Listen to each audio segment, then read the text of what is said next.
For our first story, we start with education. And due to the lack of a classroom block, children at Dobela community in the Bolga East constituency often walk 6 kilometers every day just to get to the nearest school to access upper primary education. And this was because they didn't have a classroom to accommodate classes 4, 5, and 6. But that problem, I'm happy to announce, is over because mobile telecommunication network Airtel Ghana has put up and furnished a 3-unit classroom block for the school. Member of Parliament for Bolga East and Deputy Attorney General Dr. Dominic Ayine revealed that he first discovered the problem at the Dubila Primary School in the run-up to the election 2012 when he came across some children under the age of 9 walking a very long distance to another community to attend school. Today is Christmas for them. Exactly. You know, today is Christmas. I'm sure some of them have never owned a bag in their life. Absolutely. And much more to have a branded, brand new bag. You know, it is a very great day, for them. I'm sure it's a day that a lot of them will grow up to remember. Dr. Ayine said he later made efforts to address the Dubila Primary School's need of an additional classroom block and subsequently wrote to Airtel Ghana for help. Airtel Ghana responded to the need of the Dubila Primary School through its flagship corporate social responsibility program, Airtel Touching Lives. The mobile telecommunications company has now put up a 3-unit classroom block and furnished it for the Dubila Primary School. Hannah Agbozo is Director of Legal and Corporate Affairs at Airtel. Airtel Touching Lives is a CSR project, corporate social responsibility, that we use to share with our communities, understand the needs of our communities, where our population, where our resources can we support them to meet those needs. So what we have done, we built ICT centers, we have adopted schools, we do teacher training, and in some of the schools every year we visit them to support them with teaching resources. This is one of our key projects here. And we have also done something with the women basketball. But this is our first time and we have been very enjoyed with the work done so far and we look forward to it. In addition, Airtel Ghana gave each pupil a branded school bag, school uniform, and some educational materials. Headmaster of the Dubila Primary School, Daniel Ania Asembono, expressed gratitude to Airtel Ghana for the gesture, calling for more help for the school. Albert Soris report. The Chief Executive for the Mental Health Authority, Dr. Kwesi says it will, from next week, resume operations to clear off mentally ill persons from the streets of Accra. According to him, the exercise, which has temporarily stalled due to financial constraints, will bounce back. Dr. Osei says since the operation began some 2 years ago, it has successfully reunited over 70 mentally ill persons with their families. The program, dubbed Operation Clear the Street and Unchain Mental Health Patients, started 2 years ago with the aim of clearing mentally ill persons off the streets. The exercise had to be temporarily suspended due to the lack of funds. According to the Mental Health Authority, despite the constraints, some services have been choked. Dr. Kwesi says the exercise will resume next week. What has happened is the fact that we didn't have enough money to maintain the momentum with which we started. But we've not stopped. We've not abandoned the project. We are still going ahead.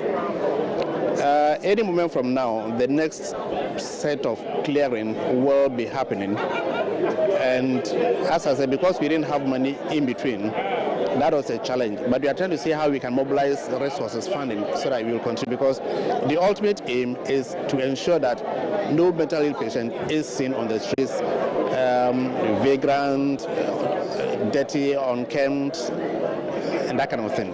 So it's a project that we are embarking on. And not only in Accra, in all the other capital towns, the cities, in fact even villages, because ultimately everybody has the right to be attended to.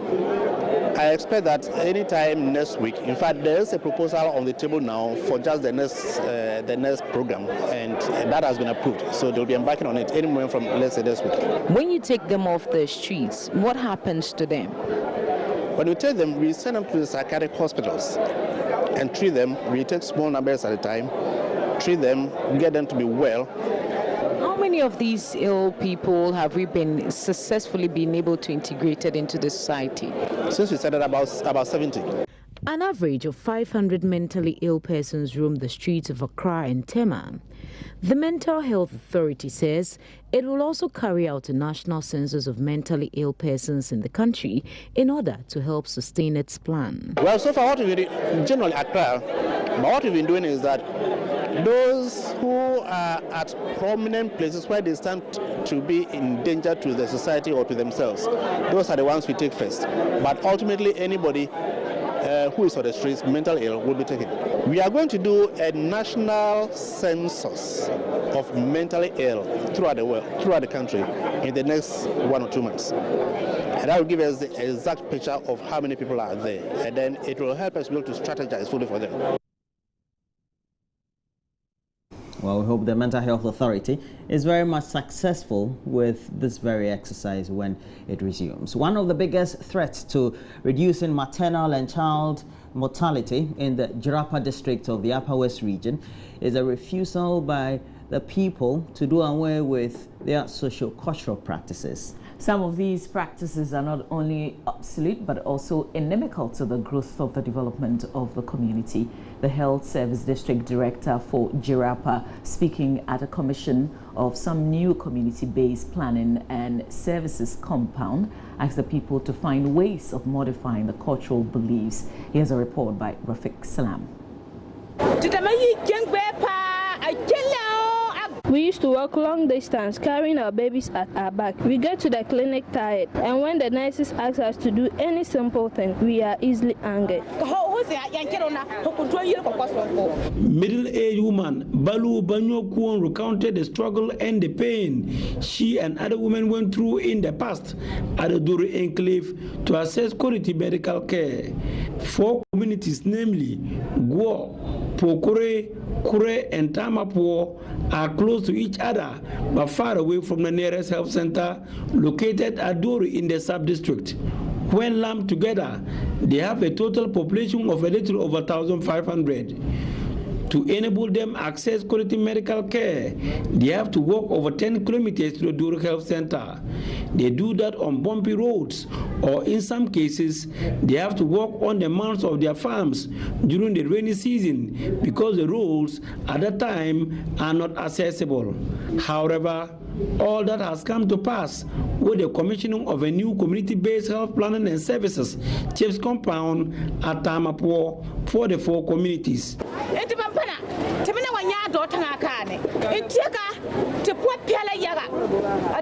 We are happy that we have a CHIPS compound on our own. We will no more deliver on the road. We won't carry water for long distance, and we won't quarrel with nurses because we are tired.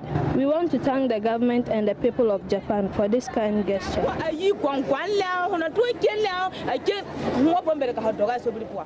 It is one of the 64 CHIPS compounds funded by the people of Japan and the government of Ghana.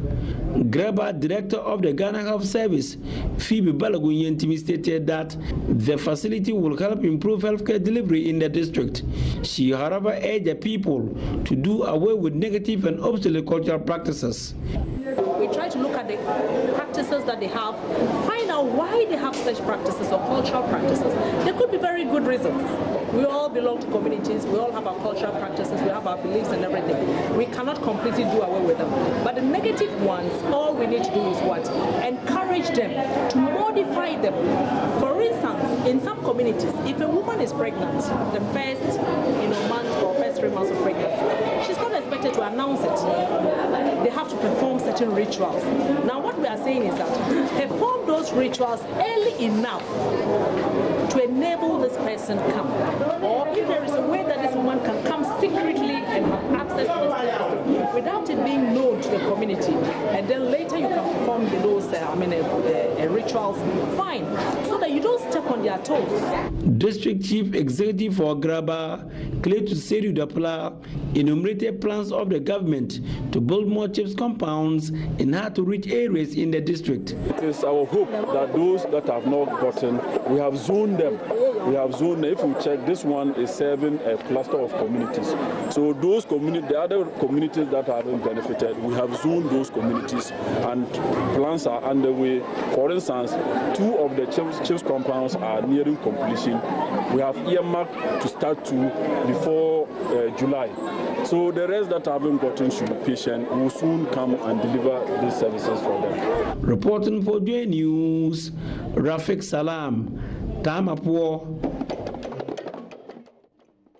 We have to come back to the Greater Accra region, where a 21-year-old mother and her daughter have found themselves in the bench unit of the Tema General Hospital. Now, the victim, Rita Enim, and her 2-year-old daughter suffered burns when the chop bar operator, Rita Wexwood, poured hot soup on her.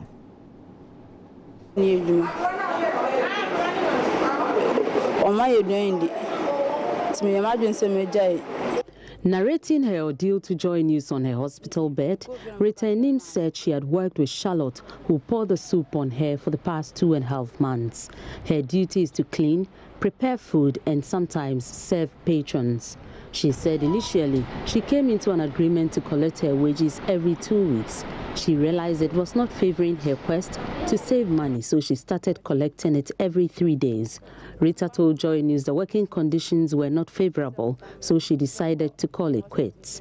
Last Monday, she went to collect her wages for the previous day so she can part company with the chop bar operators.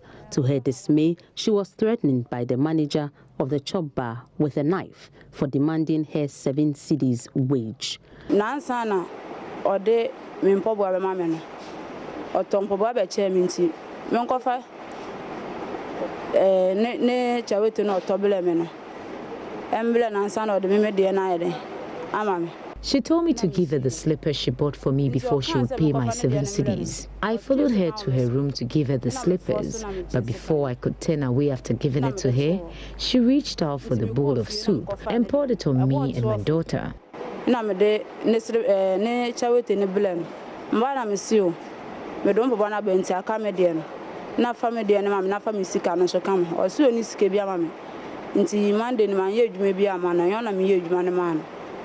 And I miss you. Into me, baby, or go inside, baby, or didn't. And I'm a dynamo. Some faculty, and me faculty. Now, you're dying who say, you will copy. No, I fabobi. Now, me say, Bono Afana, and one of the best. To me, dynamo who say, I pen and quite good home. Say, me major general. We know 2 bank so count. So the bell broom. Her 2-year-old daughter also suffered some burns because she was with her at the time. The case has been reported to the police for justice. The Ghana Single Window Project commenced on the 1st of September 2015. Well, the system simply standardized and harmonized cumbersome trade processes, all leading to prompt clearance of goods at the country's ports via a single submission of trade information. The aim was to greatly increase transparency, speed up clearance, and reduce corrupt practices in the system. However, exactly 8 months after its inception, customs officials say traders are rather slowing down the process as they fail to comply and submit relevant data for processing on time to enhance the system. Julius Awea Kantum is the Chief Revenue Officer, Customs Technical Services of the Ghana Revenue Authority. Real reason why the delays occur are, 1, they don't submit the right documents. They don't submit the complete information that is required for us to process and produce the CCVR. In which case, where there's non-compliance, it takes time to verify things, and therefore the length of time, which is supposed to be 48 hours, then extends. But that is not our making. That is because the traders have not complied. So when we talk about 48 hours, it's important to make this point. When we talk about 48 hours, we are talking about compliant trade. That is to say that the trader voluntarily provides all the information that is necessary for us to be able to process and produce a CCVR. In the event that the trader is incapable or knowingly provides what I will call fictitious documentation or falsifies information or provides wrong information, then it takes much longer to process and then produce a CCVR. The Group Managing Director of ICAM Group of Companies, Yawa Samoa, says small and medium-scale enterprises cannot engage in global partnerships and also explore business opportunities on the international scene just because some key factors that continue to undermine such moves are so prevalent. He cited lack of government support, the absence of an enabling environment, and attitude as some key drivers for boosting pursuing international business. There are several reasons why it's difficult for Ghanaian companies to go global. It's attitude, it's also the environment in which they work, it's support from government as well. It's also probably our institutions, whether it's in our schools or it's in our regulators. So there are several things we haven't done right, and for which reason it's difficult for us to go global. The few Ghanaian companies which have tried to go global, they've not had near to nothing, no support at all from various institutions. They've done it out of sheer determination, and that's all. And the question you want to ask yourself is how many people are that determined to go international when they are making profit here? So there are several reasons, just as I've enumerated. Yes, you mentioned government and all that, but can you specify, can you give us details as to some of these problems? No, so I mentioned attitude. So if the common attitude is just to, if the common attitude is that business is a means to an end, I want to do business so I can make money or I can take my kids to school. Once you've achieved that, you are done, you are tired, you know. But if the attitude is that I'm doing business so that I can impact on society or I can bring a change to the society in which I work, or I can provide a product which can serve humanity, then you're not just thinking about your immediate surroundings, which is Ghana, but you're thinking about global or the countries which are around you. So attitude is key. And now be it for the news for the morning. Next, we'll have to look at what the stories are, front, back pages of the newspapers, and then we'll look at some online portals.